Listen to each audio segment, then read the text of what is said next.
પોરબંદર શહેરમાં પણ હવે અકસ્માતની ઘટના સામાન્ય બની ગઈ છે। ગુરુવારની રાત્રિના એમજી રોડ ઉપર એક અકસ્માતની ઘટના બની હતી, જેમાં એક મજૂરનું મોત થતાં ભારે ગમગીની છવાઈ ગઈ હતી। ટ્રેક્ટર સાથે બોઇલર જઈ રહ્યું હતું, એ દરમિયાન એક મજૂર ટ્રેક્ટર પરથી નીચે પટકાતા તેમની ઉપર બોઇલર ફરી વળતા તેમનું ઘટના સ્થળે જ મોત નીપજ્યું હતું।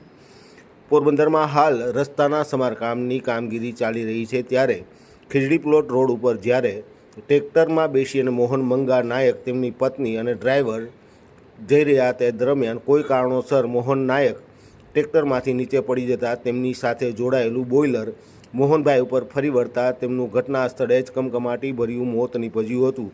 આ બનાવની જાણ થતાં કમલાબાગ પોલીસ તાત્કાલિક ઘટના સ્થળે દોડી ગઈ હતી અને મજૂરના મૃતદેહને પીએમ માટે ભાવસીજી સરકારી હોસ્પિટલ ખાતે ખસેડવામાં આવ્યો હતો। રાત્રિના સમયે બનેલી અકસ્માતની ઘટનાને પગલે થોડીવાર રસ્તો બંધ કરી દેવામાં આવ્યો હતો। અકસ્માત વિચિત્ર હતો। ટ્રેક્ટરમાં બેસી અને મજૂર અને તેનો પરિવાર જઈ રહ્યા હતા, એ દરમિયાન કોઈ કારણોસર મજૂર નીચે પટકાતા તેમની ઉપર બોઇલર ફરી વળતા તેમનું મોત નીપજ્યું હતું। આ બનાવને લઈને મૃતકના પરિવારમાં શોકનું મોજું ફરી વળ્યું હતું। બ્યુરો રિપોર્ટ, પોરબંદર ખબર।